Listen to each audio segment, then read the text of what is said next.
Buenos días a todos. ¿Qué tal? Un gusto estar acá nuevamente. Me preguntaban hace poco cuántas veces había estado en este rol y ya perdí la cuenta. Bueno, a ver si el sonido puede arreglarse, que hay mucho eco, dicen.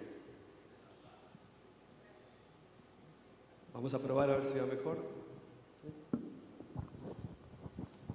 Bueno, sigo hablando, Luis, espero que lo arreglen mientras hablo. ¿Está bien? Gracias. En la campaña electoral de 1992 en Estados Unidos, el jefe de asesores de Bill Clinton, que finalmente le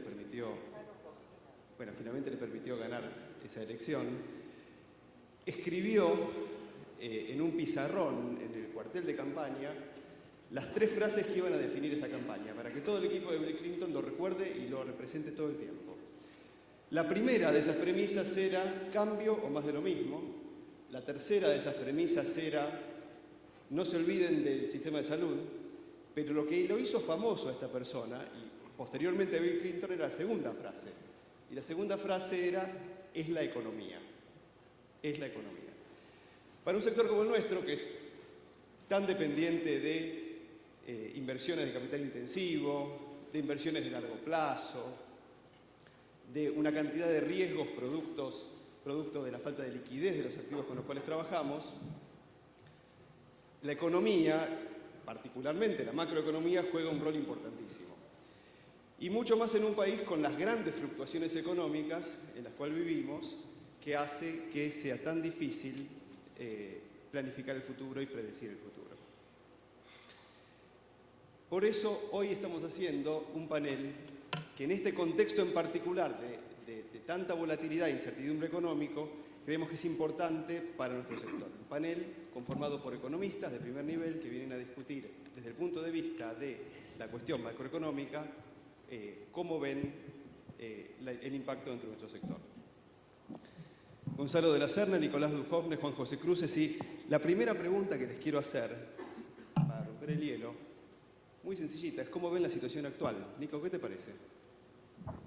Bueno, la situación actual es muy compleja y creo que no hace falta que me meta en el real estate. La situación actual en la Argentina es de muchísima incertidumbre por los desbalances macroeconómicos, a los que ahora le hemos sumado, aparte, la incertidumbre producto de este default tan atípico.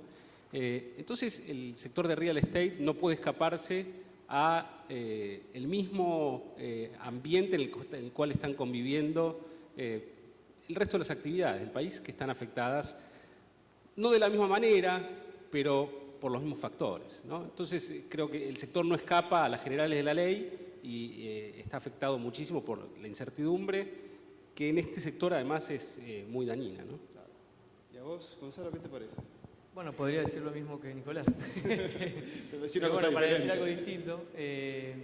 Sí, claramente, digamos, hay algunas cuestiones macroeconómicas que introducen incertidumbre en este mercado y que complican de alguna manera o vuelven un terreno resbaladizo las decisiones de los desarrolladores a la hora de evaluar y proyectar. Digamos, este es un mercado que genera bienes de cambio de largo plazo, que se desarrollan en el tiempo, entonces, digamos, hoy el tiempo, pensar para adelante en la Argentina es un poco complicado para los desarrolladores y para los compradores, ¿no? La verdad que creo que eso afecta el hoy del mercado y fundamentalmente las expectativas, ¿no? Y creo que en este mercado es macroeconomía y expectativas lo que define, ¿no? Claro.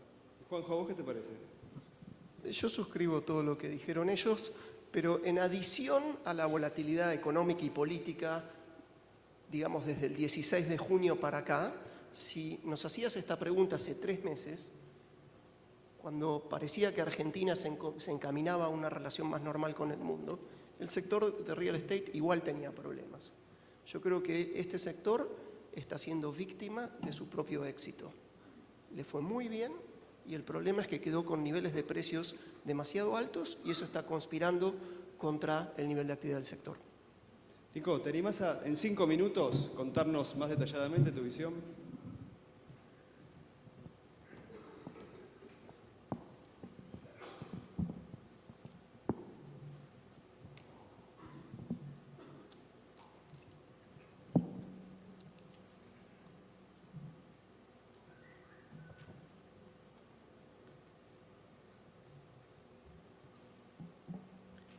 Bueno, voy a tratar de usar nada más que 5 minutitos. Y para contarles que hoy Argentina está con una macroeconomía muy atípica, con tipos de cambios múltiples que impiden la entrada de capitales.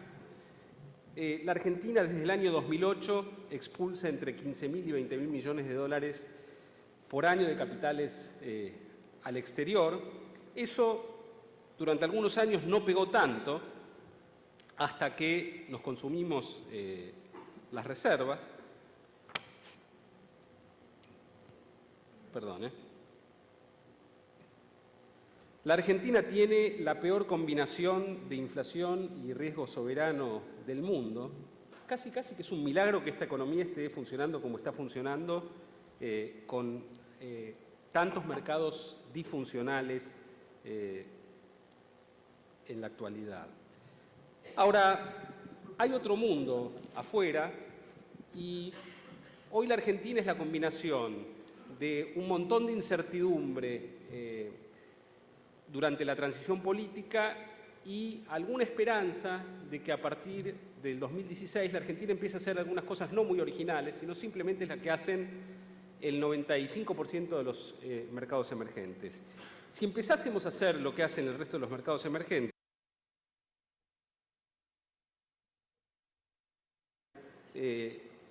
anual de capitales tendría una entrada de 25.000. Si tuviera la misma proporción de reservas internacionales que tienen el resto de los países en relación a su PBI, en vez de tener 27.800 millones de dólares de reservas, tendría 83.000. Tendría un riesgo soberano de 170 puntos básicos, o sea, de 1,7% por encima de lo que pagan los bonos del Tesoro de Estados Unidos, en vez de 8 puntos porcentuales, y tendría una inflación de 4% en vez de una de 37%.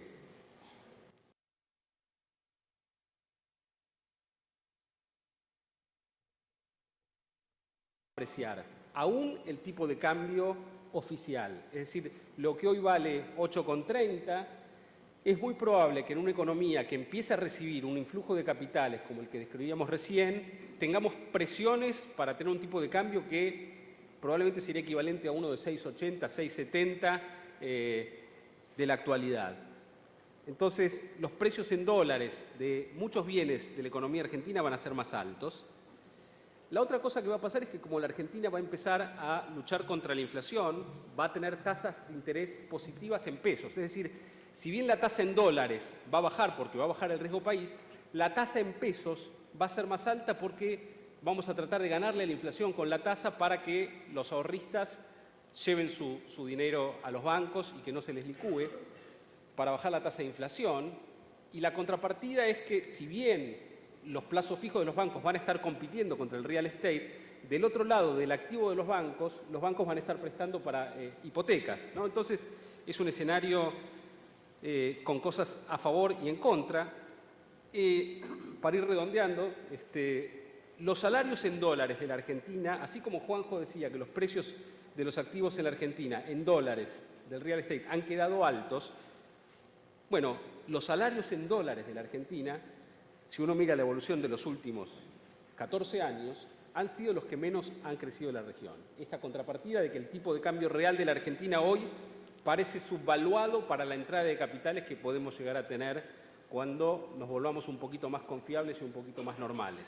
Entonces, con salarios en dólares más altos, con los bancos prestando para hipotecas, probablemente disienta con la visión de Juanjo, en el sentido de que necesariamente los precios de los activos inmobiliarios de la Argentina tienen que caer. Como contrapartida también uno mira que va a haber otros activos compitiendo contra el real estate en la Argentina. Si uno mira la bolsa en dólares de la Argentina en los últimos 14 años, básicamente, aún después de la mejora que tuvo en las últimas semanas, estamos en el mismo nivel que estábamos en el año 2000, mientras que nuestros compañeros latinoamericanos vieron como el valor de sus compañías medidos en dólares subió 200%, 300%, 500%. Entonces, es probable que haya algunos activos compitiendo también con el real estate. Va a haber más diversidad de activos en los cuales colocar el dinero. Los precios del sector inmobiliario en la Argentina, medidos en dólares, han tenido un buen desempeño en los últimos 10 años, o desde el año 2000, digamos, después de una estabilidad enorme en la década del 90, hoy, durante estos 13, 14 años, los precios han subido 150% medidos en dólares, algo más de lo que subieron, por ejemplo, en Estados Unidos, en gran medida por algunas de las cosas que va a explicar Juanjo después. El sector inmobiliario ha sido reserva de valor y refugio contra las tasas de interés negativas en pesos durante todos estos años. Recién ha tenido una baja en los últimos años post-cepo, y la gran pregunta que a muchos les va a interesar que discutamos seguramente hoy es qué posibilidad hay que estos precios se mantengan, caigan o bajan. Yo adelanto mi respuesta, es que creo que en una economía en la cual el riesgo país baja y los salarios en dólares suben, es muy difícil que los precios de los inmuebles o del real estate en general vayan a bajar, aun cuando aparezcan otros activos compitiendo contra el real estate. Porque que aparezcan otros activos compitiendo contra el real estate, por ejemplo, los depósitos bancarios como un instrumento de ahorro atractivo, es lo que va a permitir generar un mercado de hipotecas que financie gran parte de las compras en el mercado residencial, cosa que hoy no existe en la Argentina. Para resumir, para bajar la inflación, Argentina va a tener tasas de interés reales positivas en pesos, el riesgo país va a ser más bajo, porque ya no hay reservas y porque hay que recomponer la infraestructura. El tipo de cambio va a mostrar una tendencia a la apreciación real, los precios y los salarios en dólares de la economía van a ser más altos, vuelve la demanda de préstamos hipotecarios y la oferta de préstamos hipotecarios. Entonces, con tasas de interés reales positivas, seguramente el mercado se va a limpiar de algunos desarrolladores forzados, estos grupos de amigos que se juntaban para hacer un edificio entre medianeras para defender el valor de los ahorros. Entonces vamos a tener la demanda que viene de las hipotecas y la oferta un poquito más especializada. Si bien el precio de los inmuebles hoy es alto en términos de sueldos, lo que puede sostener en el futuro los precios es justamente el desequilibrio que hay en el nivel de sueldos en dólares hoy en la Argentina. Y una regularidad histórica, esto no viene de una ecuación ni de un estudio econométrico. Yo hasta ahora no he visto en la Argentina que bajen los precios de los inmuebles con el riesgo país bajando y con el tipo de cambio apreciándose. Así que esta es mi introducción y le cedo el piso a... Muchas gracias, Nico. Gonzalo, contanos vos cómo lo ves.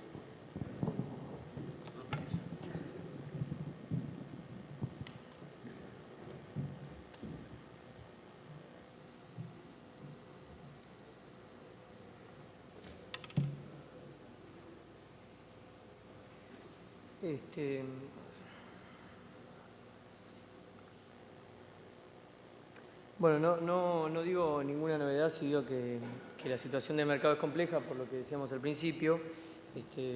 No solo, digamos, la inflación y la multiplicidad de tipos de cambio introducen a este mercado una incertidumbre importante, sino que claramente, digamos, hay un elemento que marca un antes y un después en la evolución del mercado, que es la instalación de las restricciones cambiarias, la instalación del cepo.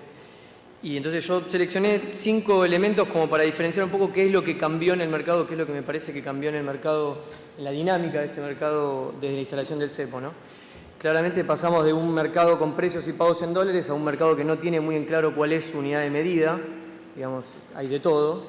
Me parece que hay una redistribución de los riesgos, por lo menos en nuestro caso estamos muy acostumbrados a que los desarrolladores asumían todos los riesgos, no solo los de aumento de costos, sino también con algunas cuestiones comerciales y legales. Y hoy eso un poco se comparte más con los compradores, especialmente el de costos, pero también algunas cuestiones comerciales y legales. Creo que cambió un poco quién es el que impone las condiciones en el mercado. Pasamos de un mercado donde en general era el vendedor, en base a su estructura de financiamiento, el que decía cómo se vende y cómo son los pagos, y hoy es el comprador, a través de su relación cuota-ingreso, su capacidad económica, el que va determinando de alguna manera qué se opera. Creo que cambió un poco la estrategia de los desarrolladores. pasamos de una estrategia donde la estrategia ganadora era acelerar todo lo posible para evitar el impacto de la inflación en dólares y capitalizarse en obra, digamos, en algún momento lo voy a vender. Recuerdo que insistiendo para acelerar las obras lo más posible, un jefe de obra me dijo, 9 madres no gestan un hijo en un mes, ¿no? Digamos, la estrategia era siempre hacer todo lo posible y lo más rápido para aplicar fondos lo más rápido posible. Y hoy la situación es otra, se ve mucha más cautela en los desarrolladores. Creo que la estrategia ganadora es no estar obligado a construir lo que no se vendió. Surgen estas situaciones de desarrollar a medida, digamos, de ventas que echan en costos. Pero de alguna manera son cambios que se dan por las condiciones, digamos, por las características que tiene este mercado de estar, que es un mercado que se desenvuelve en un contexto macroeconómico, ¿no? Y para graficar esto, traje... Esta es la serie de escrituras de la Ciudad de Buenos Aires, escritura de compraventa en la Ciudad de Buenos Aires de los últimos 20 años, que además de ser bastante gráfico, digamos, estos datos están a 2013, la tendencia en 2014 es la misma, el primer semestre estuvo 2% por debajo del primer semestre de 2013, pero además de graficar un poco en qué momento estamos, digamos, y poner en perspectiva cuál es la situación del mercado hoy, creo que lo interesante es ver cómo las sucesivas crisis macroeconómicas que tuvo la Argentina tienen su impacto directo en el mercado inmobiliario, ¿no? Y uno en este gráfico puede ver, digamos, la crisis del tequila, la crisis de 2001, la crisis de 2009 y la crisis, llamémosla, del cepo, ¿no? Que me parece que lo que tiene de distinto a las anteriores es que en la medida en la que se producía el rebote macroeconómico, el sector encontraba su salida, digamos, ¿no? Acompañando la economía. Y esto, por primera vez, no pasó en el rebote que hubo en el 2013, básicamente por un rebote del sector de agroexportador, pero digamos, el sector inmobiliario ahí continuó con su propia dinámica y esto creo que es un elemento diferenciador de todas las crisis anteriores que establece una característica importante en este mercado y no en otros, ¿no? Pero bueno, también es cierto que a partir del cepo y la ampliación de la brecha cambiaria un poco cambió la ecuación de los desarrolladores. Esto es, la línea azul es un índice de precios promedio de la Ciudad de Buenos Aires que releva reporte inmobiliario y la línea roja es el índice de la Cámara expresado en dólares de contado con liquidación, ¿no? Y lo que yo veo en este gráfico es que la suba de precios, que es verdad que el mercado tuvo una suba fenomenal de precios, pero que claramente estuvo acompañado por una suba fenomenal de los costos, digamos, ¿no? No veo que esa suba de precios haya representado una burbuja y encima, digamos, es importante pensar que uno ve así este gráfico y piensa que los precios fueron igual que los costos, ¿no? Pero hay que pensar que los desarrolladores, sobre todo antes del cepo, vendían a un precio fijo en dólares en un momento, si tenían precios estáticos, con costos dinámicos. Entonces, esto generó serios problemas en muchos desarrolladores, es algo que hemos visto mucho en Nordelta, en desarrolladores de mediana escala, que han tenido compresiones importantísimas de los márgenes y con situaciones, digamos, si bien había muchas operaciones y eso permitía vender y generar, digamos, no había un problema de flujos momentáneos, sí había un problema serio de ecuación económica, ¿no? Eso creo que a partir del cepo y de la ampliación de la brecha cambiaria cambió un poco. El problema ahora es que hay menos operaciones, ¿no? Claramente. Pero es cierto, digamos, que los precios han subido y eso, como si digamos, un departamento fuera un bono, generó una caída en los rendimientos. La misma consultora Reporte Inmobiliario releva el rendimiento de un departamento testigo en Barrio Norte en dólares de la renta de alquiler. Pero también es cierto que todos los activos bajaron su rendimiento, los activos financieros, la tasa en el mundo bajó. Esto es la comparación de la renta bruta de un departamento contra la tasa de 10 años de Estados Unidos desde la década del 80, o sea, no desde hace un día. Y claramente, digamos, las tasas en el mundo bajaron y eso revaluó todos los activos reales, no solo los argentinos, es una tendencia mundial. Digamos, podemos hablar de la cuestión de la crisis de 2008-2009 en el medio, pero eso claramente es una tendencia mundial. Incluso la misma consultora releva la renta neta, si uno hiciera gastos como para pintar el departamento una vez cada 2 años y demás, sacando el periodo 2002, donde la renta en dólares cayó en la Argentina por la devaluación, el resto es prácticamente, podemos decir que el departamento de 2 ambientes es el treasury argentino, digamos, ¿no? Es donde ahorran los inversores. Y este mercado recibió esos inversores y construyó para esos inversores, digamos. Me pareció interesante traer este dato de que estos son los permisos de vivienda solicitados según cantidad de ambientes en la Ciudad de Buenos Aires. En el 2002 el departamento de un ambiente era menos del 10% del mercado y en el 2013 fue más del 40% del mercado. Si sumamos 1 y 2 ambientes, estamos hablando de más del 80% del mercado. lo cual me parece que es hacia adelante un desafío para la industria volver a pensar en el usuario final y en las familias y ver cómo se pueden generar propuestas de valor. Y por último, digamos, para ver un poco el tema de las expectativas, como decía Herman, que se guardó el vocablo final de la frase de la campaña de Clinton, vamos a decir, son las expectativas. Y me pareció interesante traer un relevamiento que hace la Universidad de Itela sobre la confianza del consumidor. Es un índice de confianza del consumidor que tiene distintos subíndices. Y primero se le pregunta a la gente sobre su evaluación de la situación macroeconómica y sus perspectivas para los próximos 3 años. Y ahí se ve claramente dos momentos. Uno es la instalación del cepo cambiario, que genera un cambio en la tendencia, y los eventos de fines del año pasado que llevaron a la devaluación de enero. Estos datos todavía no toman la cuestión de la deuda, holdouts, etc. Y después de hacer esa pregunta de la evaluación macroeconómica, se le pregunta a la gente cómo ve su situación personal, digamos, su propensión al consumo, cómo evalúa su situación personal, y se ve que claramente toda la serie viene por detrás de su evaluación macroeconómica, salvo el periodo que está entre las dos líneas, que creo que tiene que ver con una aceleración de las expectativas inflacionarias, donde se aceleró el consumo para adelantar. Pero en general, digamos, es como que la gente evalúa la macroeconomía y por detrás dice, bueno, la macroeconomía está acá, mis decisiones de consumo van un poco por detrás. Pero después se le hace una última pregunta, que es, ¿y usted cree que es un buen momento para realizar compras más importantes como autos o cambiar de casa? Y esas decisiones claramente vienen muy por detrás. Es decir, la gente evalúa la macroeconomía, después evalúa su consumo y después evalúa su consumo de largo plazo. Y creo que esto es lo que tiene que cambiar para adelante, ¿no? Es decir, es muy importante cómo la macro acompaña a través del ingreso de capitales, de la revaluación de todos los activos en dólares, pero las expectativas en este mercado son fundamentales. Así que bueno, para dejar cuatro conclusiones así rápidamente, digamos, el mercado está muy segmentado en distintos submercados de diferente realidad, digamos, no es lo mismo el nuevo que el usado, oficina, logística, vivienda, lotes, digamos, cada mercado tiene sus características. La inflación y la multiplicidad de tipos de cambio introducen una volatilidad difícil de asimilar, digamos, tanto en la evaluación de proyectos y del lado de los desarrolladores como del lado de los compradores. Me parece que el cepo fue el hito que marcó el inicio de la crisis, pero su eliminación por sí sola no asegura una reactivación, sino hay una reactivación macroeconómica y un cambio de las expectativas. El ajuste del mercado se dio en cantidades y no en precios. Digamos, cayeron las operaciones, pero no cayeron tanto los precios, o por lo menos cayeron más los costos que los precios. Y creo que esto tiene que ver porque los propietarios vuelcan su ahorro a la propiedad y entonces convalidar una baja de precio es descapitalizarse. Y entonces nadie lo hace a menos que sea extremadamente necesario. Y en la Argentina para muy pocos es extremadamente necesario porque no hay apalancamiento. Con lo cual, bueno, básicamente esa es un poco mi visión. Muchas gracias, Gonzalo. Juanjo, para terminar, decinos vos qué pensás.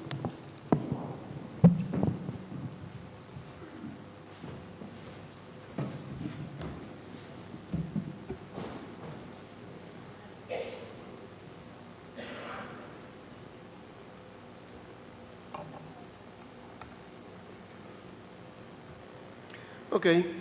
Bueno, muchísimas gracias, Herman, por la invitación a este congreso. Es un gusto estar hoy acá con todos ustedes. Yo soy Juan José Cruces, de la Escuela de Negocios de Itela. Titulé esto, como sintetizando lo que les voy a contar, el precio de la reactivación inmobiliaria.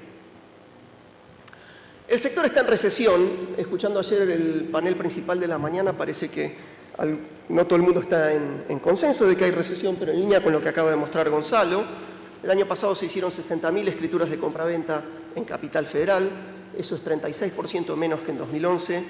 Se compara con 80.000 en 2001, 72.000 en 2009 y es la mínima cantidad desde 1972. O sea, no solo desde 1993, que creo que mostró Gonzalo. La voluntad de construir, la iniciativa emprendedora de hacer nuevos desarrollos. El año pasado se permisaron en Capital Federal 600.000 aproximadamente metros cuadrados, 0,6 millones. Eso es 71% menos que hace 2 años. Se compara con 0,61 millones en 2001 y 0,65 millones en 1990. El promedio anual de la última década fue 1,7 millones cada año. O sea, el año pasado se permisó prácticamente 1/3 de lo que se permisó en cualquier año, en el año promedio de los 10 años previos. ¿Qué es una recesión en economía? Una recesión es una situación en la cual hubo un cambio en el entorno concuerdo con Gonza que cepo puede ser una perturbación que hizo cambiar el entorno y los viejos precios quedaron muy altos para la nueva realidad. Como bien dijo Gonzalo, los precios son altos, pero el ajuste se produce vía cantidades, o sea, vía cantidad de proyectos que ustedes tienen, vía la cantidad de empleo que ustedes generan y vía la cantidad de transacciones que hacen las inmobiliarias. El problema que tiene esto es que las libres fuerzas del mercado, que son tan eficaces para asignar recursos a nivel microeconómico, demoran mucho en resolver problemas como las recesiones. Y es un tema que está recontra estudiado en macroeconomía, que tiene que ver con cosas tipo dilema del prisionero. Como bien dijo Gonzalo, ninguno de ustedes individualmente siente el incentivo a bajar su precio, a pesar de que estarían todos mejor si los precios pudiesen reducirse 30%, cosa que inmediatamente afectaría al único monopolista de la cadena de valor de todos ustedes, que es el dueño de la tierra. ¿Podemos poner el video de Warren Buffett, por favor, Amara?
Básicamente, mi conjetura es que en los últimos 10 años hubo mucha gente que compró, inspirada por la noción de que el precio subiría hasta el cielo, sin hacerse demasiadas preguntas, porque su conjetura estaba validada por la historia de los años recientes, donde el precio venía subiendo perpetuamente, venía subiendo en los últimos años. Entonces yo hice esencialmente lo que sería una evaluación base cero, es hagamos lo que dice Warren Buffett. Computemos cuánto serían las rentas a cobrar, pensemos en una tasa de descuento y fíjate qué número te da. Esos son los dos números que les quiero traer a ustedes hoy. Acá tenés los meses de trabajo. Te voy a dar dos evaluaciones, el que la quiere para vivir y el que la quiere para invertir. El que la quiere para vivir es para pensar en el corredor norte de la ciudad, que es donde está medido hace 40 años el precio, un joven profesional que cobra un sueldo. En el promedio, 1976-2001, este joven profesional se podía, en su quinto año de ejercicio en una empresa de primera línea, se podía comprar un departamento con 49 meses de sueldo. Desde 2002 a 2011, olvídate del cepo para acá, de 2002 a 2011 eran 75 meses de sueldo. O sea, el bien más preciado que quieren comprar las familias jóvenes se encareció 50% en términos de la capacidad de pago del que la quiere para vivir. Entonces yo me pregunto, ¿cuánto podrían pagar los que la quieren para vivir? Promedio 2002-2011 valía 75 meses de sueldo, en el promedio 76-2001 valía 49 meses de sueldo. En línea con lo que dijo Nico Duhovne, voy a suponer que los sueldos en dólares de los próximos 5 años son 30% más altos que los sueldos en dólares hoy. ¿Sí? Si quiero restablecer la relación histórica entre el precio y el metro y el salario, pensando en un salario en dólares 30% más grande que hoy, el precio del metro tendría que ser $1.800 por metro cuadrado de departamento a estrenar en el corredor norte de la ciudad de Buenos Aires. Segunda pregunta, ¿hasta qué precio pagaría el que la quiere para invertir? Hice los siguientes supuestos. Supuse que un inversor en propiedad inmobiliaria en la ciudad de Buenos Aires exige el mismo rendimiento que lo que sería un bono soberano con grado de inversión, con investment grade. Hoy los bonos de Brasil renden 5,5%. Y a mí eso me pareció una inversión de calidad crediticia comparable a la propiedad inmueble. Eso más o menos es lo que rinde un Treasury Bond más 3%. Supuse en línea con el supuesto anterior, que los alquileres netos, usando la fuente de reporte inmobiliario, subían 30% en dólares respecto de su valor hoy. O sea, lo que cobras limpio de alquiler es 30% más grande que lo que cobras hoy y no crece de ahí en más. O sea, sube 30%, salta y se queda quieto. ¿Cuánto tiene que ser el precio del metro para sacar esa renta? $1.220 por mes. Si vos decís, no, mira, el alquiler va a subir 30% en dólares y luego anualmente va a seguir subiendo a la inflación de Estados Unidos, 1,5% anual, y va a subir de manera perpetua. En este escenario tan auspicioso, el precio del metro tiene que ser $1.680 por metro cuadrado a estrenar en el corredor norte de la Ciudad de Buenos Aires. En síntesis, el precio actual, según los cómputos que utilicé, es de unos $2.600 por el metro cuadrado a estrenar, y ahí tenés 3 predicciones a los cuales se podría reactivar el sector inmobiliario. Muchas gracias. Muchas gracias, Juanjo. Bueno, y ahora que nos han contado muy particularmente su visión, y cada uno con sus particularidades y con su visión en algunos casos encontradas, yo les quiero hacer unas preguntas muy específicas sobre algunos factores económicos y su importancia en el sector. Y empiezo con vos, Nico, y te pregunto sobre tipo de cambio. ¿Cómo ves la relación tipo de cambio presente y futura con precios del sector y con nivel de actividad del sector? Bueno, creo que el tipo de cambio va a jugar un rol muy importante. La Argentina creo que va a remover el cepo cambiario en algún momento, porque los resultados del cepo han sido bastante pobres y además una política bastante extravagante que no suele utilizarse muy seguido.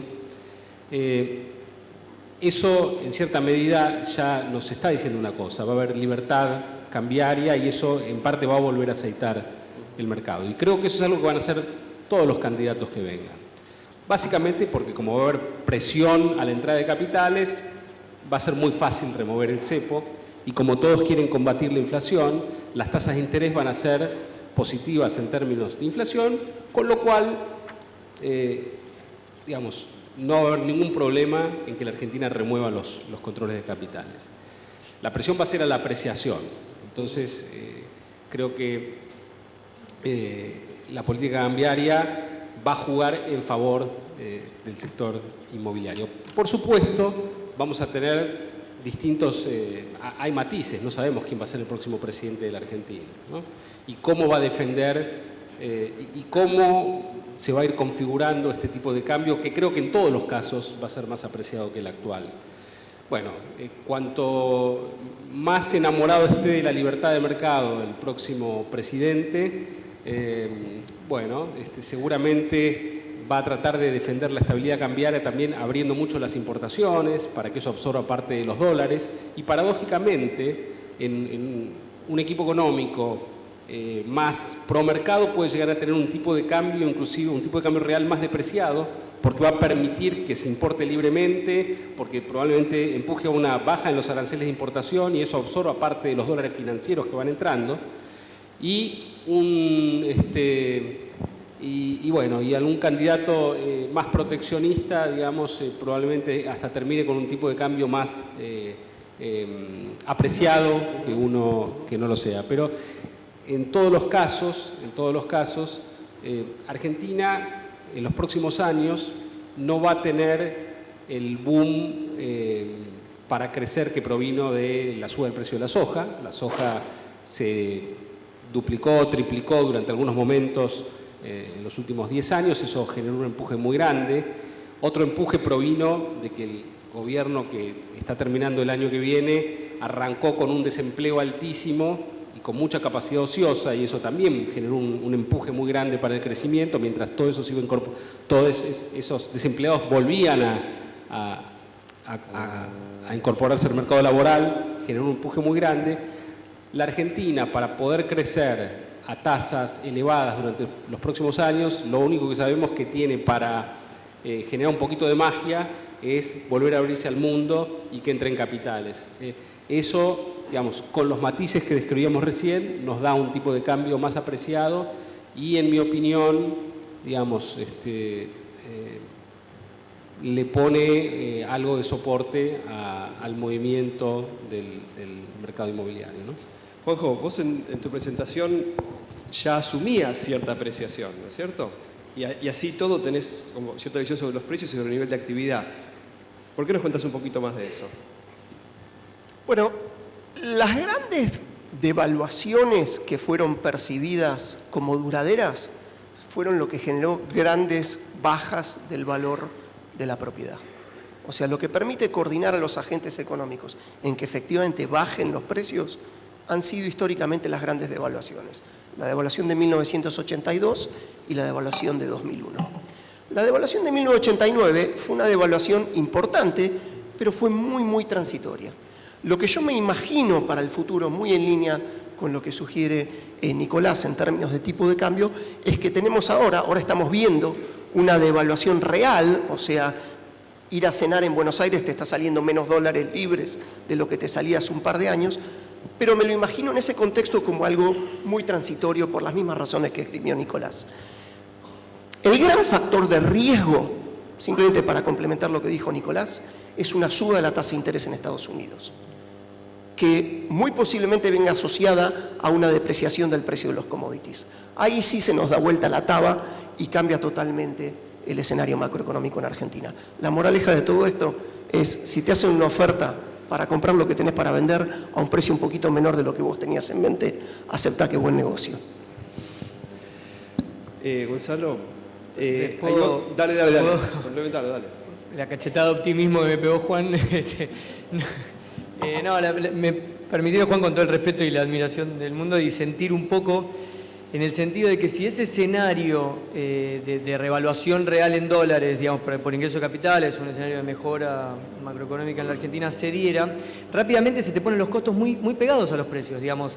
Después podemos discutir si los desarrolladores venden a lo que vale o a lo que cuesta y si en ahí hay margen o no como para mover un poco los precios, pero seguro nadie quiere vender abajo de lo que cuesta.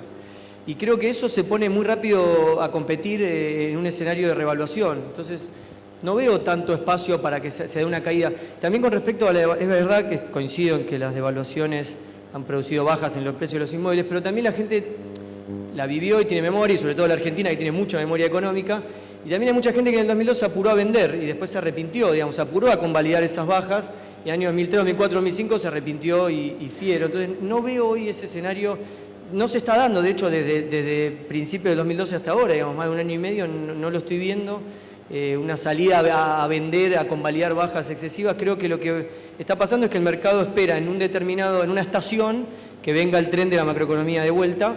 Puede demorar más, eso, digamos, nadie lo tiene tan claro y menos en este contexto. Pero lo que sí no tengo tan claro es que vaya a ser hacia abajo, digamos, ¿no? Diciendo en ese punto. Nico, me parece que querés decir algo. No, quería...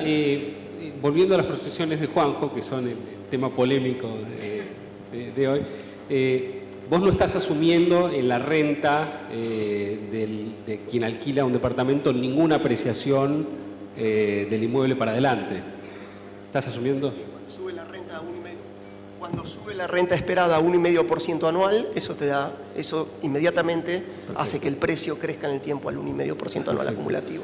No, me gustaría pensar entonces también, si empiezan a subir las tasas en Estados Unidos, va a haber algún impacto en el precio de los commodities y más precio, digamos, y el tipo de cambio real del equilibrio de la Argentina ya no va a ser tan apreciado. También vamos a estar confluyendo a un mundo con tasas de interés reales más altas en general. Entonces, en ese mundo de tasas de interés reales más altas, el rendimiento también debería ser más alto, ¿no? El rendimiento de los bonos, o sea, el precio del inmueble todavía más bajo. Okay. ¿Puedo? Adelante. Yo creo que al final del día lo que está pasando es, los últimos 10 años fue un gran auge del sector y ustedes fueron un gran contribuyente de la reactivación argentina. Lo que cuidó a este sector es que era un sector exento de riesgo político. Entonces los argentinos le teníamos pavura a la bolsa, pavura a los bonos, pavura a depositar en el banco, pero los inmuebles son un derecho de propiedad que ha sido honrosamente cuidado en los últimos 40 años de historia argentina. Y ustedes fueron como los monopolistas. Era el único lugar en Argentina donde uno ponía a poner plata y sentía que estaba adecuadamente cuidada. Hay que agradecer a que los políticos argentinos ahorran en inmuebles. Me han dicho que los jueces tienen inmuebles, lo cual hace que las leyes de alquileres, digamos, tengan poca vida. Que los jueces te hacen cumplir un contrato de alquiler cuando querés echar a un inquilino que se porta mal. ¿Sabes qué pasa? Esa época donde fuiste el único que podía prometer seguridad se está terminando. Porque nos estamos dando cuenta de que maltratar al mundo financiero internacional tiene costos. De que no tener un sistema financiero que atraiga ahorro implica que no hay préstamos para inversión. Nos estamos dando cuenta que eso es costoso y el próximo gobierno creo que va a ser mucho más cuidadoso de estos vehículos alternativos de inversión. Entonces se te está perdiendo el monopolio. Entonces van a tener que competir ustedes con un sector que estuvo muy castigado por el riesgo político cuando ustedes estaban protegidos del riesgo político. Y creo que en el post-2015, que bien describía Nicolás, creo que la noticia es que el riesgo político que estuvo castigando todos los sectores que competían con ustedes para traer el ahorro, ¿sabes qué? No van a estar tan castigados. Entonces, como que ustedes adelantaron la bonanza. Y por eso creo que conviene tener una actitud conservadora y vender. Ahora, sí, Nico. Cuando uno mira un corte transversal y mira cuánto cuesta un departamento en Las Condes, una oficina en Santiago, cuánto cuesta en San Pablo, cuánto cuesta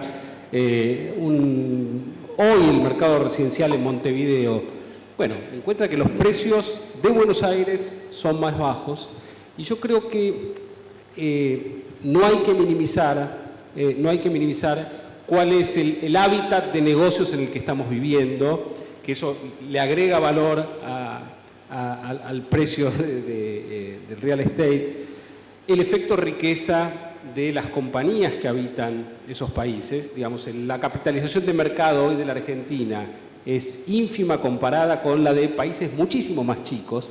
Digamos, entonces, en la medida en que el riesgo en la Argentina baje, eso va a generar, digamos, obviamente está asociado a un retorno de la confianza, son parte del mismo fenómeno, no es que la confianza baja porque el riesgo país, ¿no? Digamos, baja el riesgo país porque vuelve la confianza.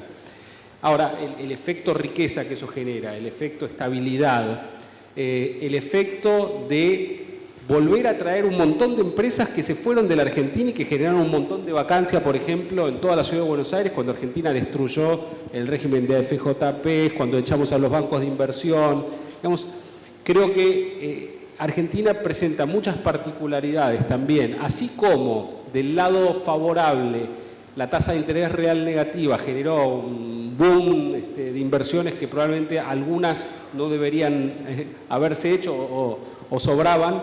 También, digamos, hay un montón de la demanda que no está por algunas cuestiones particulares de la relación del gobierno con el sector privado. Una breve respuesta, así pasamos. Tengo una placa para contestar este argumento.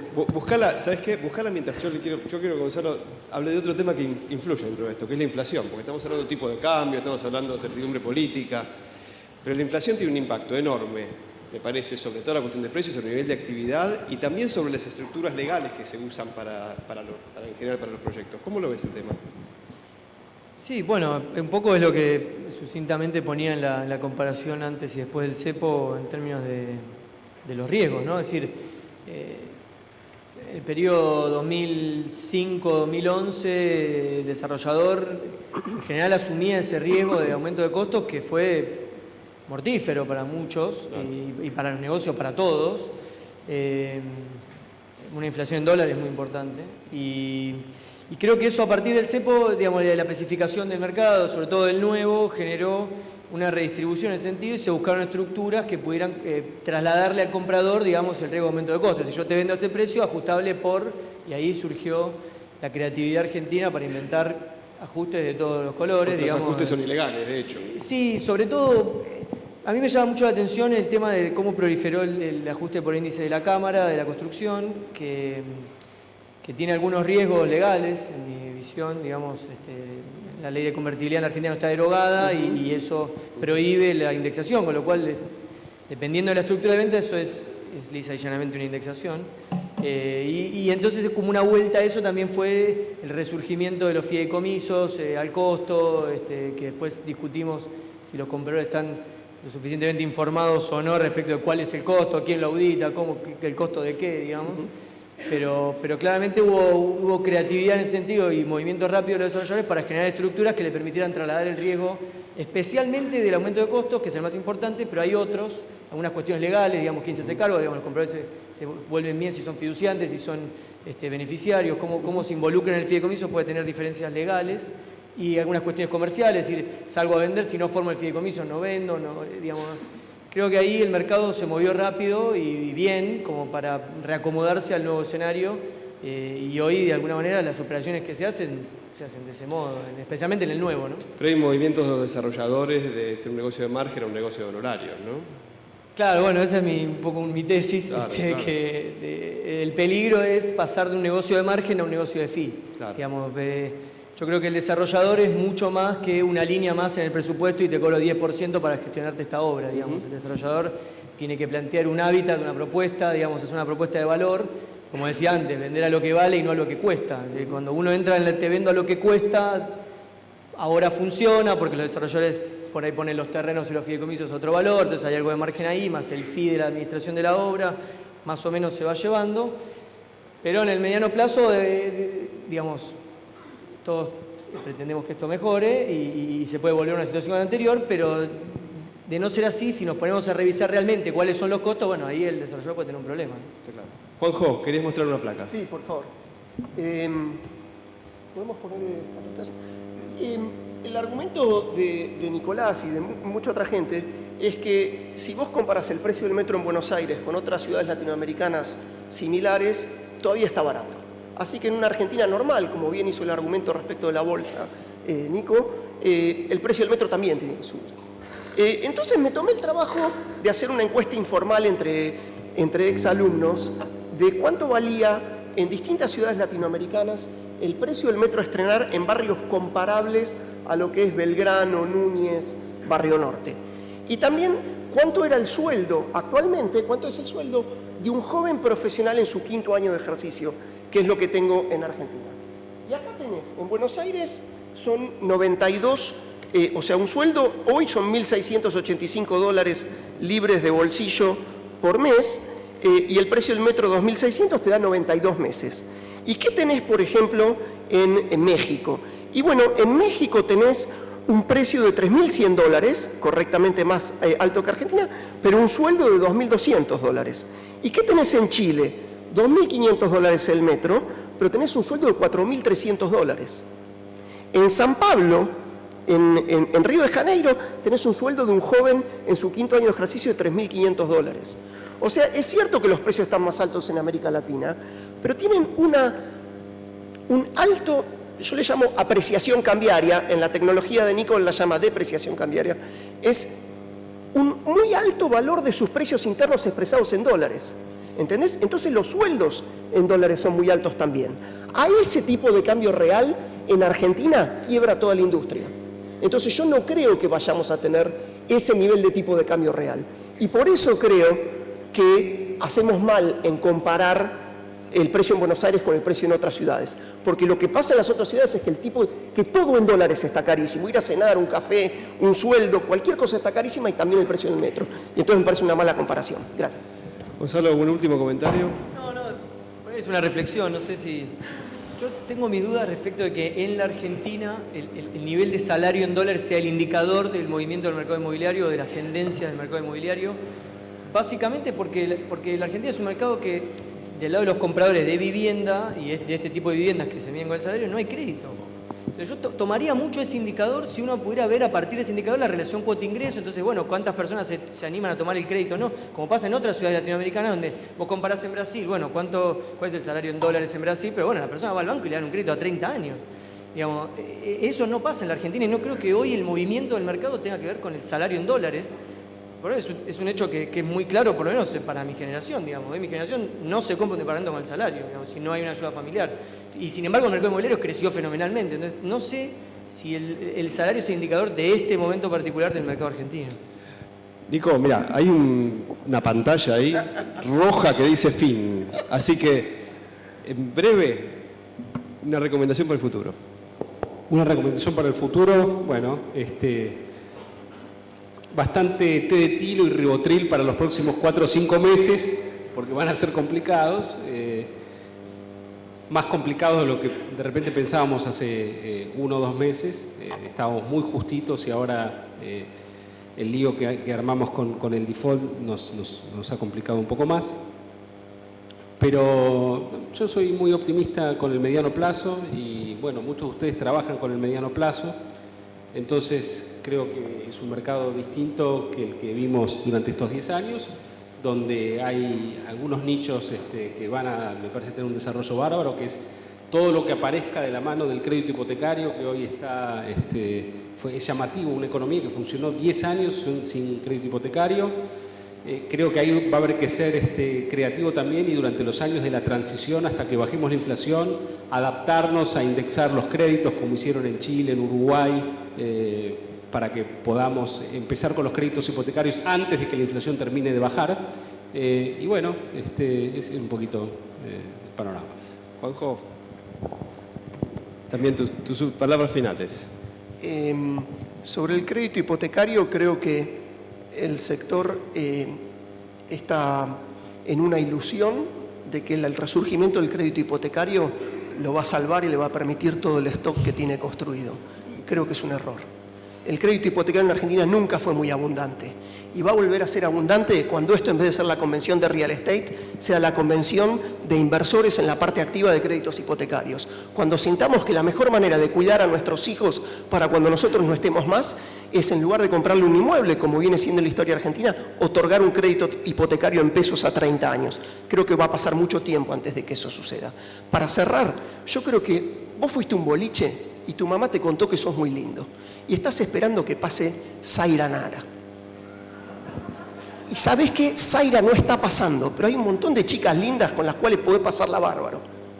Si seguís esperando a Zaira Nara, por ahí te tenés que volver con los muchachos a jugar al truco, que es mucho más aburrido que aceptar las chicas que hay en el boliche.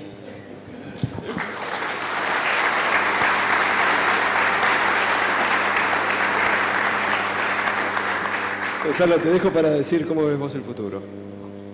Bueno, no es fácil. Sin Zaira Nara. Sin Zaira. Sin Zaira. Si tienes el teléfono, Juan, te lo pido. ¿Qué decir? Bueno, como decía Nico, creo que efectivamente, bueno, digamos, es muy difícil hoy hablar del futuro porque estamos en una situación donde claramente la incertidumbre es muy grande en el cortísimo plazo. Entonces, pensar por encima de eso, vaya a haber tendencias más largas. Pero sí, la verdad es que para el corto plazo, creo que los desarrolladores hay que apuntar a la gestión, digamos, a trabajar mucho en la política comercial, en el diseño de cómo vender, de cómo gestionar, de la política de acopios, de la obra, de hacer mucho hincapié en la gestión financiera, digamos. Es muy importante hoy tratar de maniobrar porque un error puede ser importante. Y en el mediano plazo, digamos, que creo que coincido con la tendencia de que la Argentina tiene mucho valor, de que va a haber un cambio de tendencia que va a generar un ingreso de capitales, y eso va, no digo a devolvernos en los años 2009, 2010, 2011, porque no lo sé, pero sí va a reacomodar las variables para que el real estate no parezca algo a lo que Juan le quiere cortar, digamos, de cuajo su éxito, digamos, ¿no? Me parece que se va a reacomodar todo como para que la cosa vuelva a ser un poco más normal. Creo que lo demás está deprimido, no es que el real estate está tan sobrevaluado. No pienso que sea así. Tu último comentario, Juan. Terminamos. No quiero cortar nada. Yo lo único que te di es un precio al cual podés vender. Cualquier cosa arriba de eso es re buen negocio. Yo no estoy proyectando que los precios van a bajar. Yo estimé un precio al cual podés vender seguro, el precio al cual pagaría el otro, nada más. Y en este tono polémico, nos despedimos. Muchísimas gracias por su presencia. Este es el aplauso para...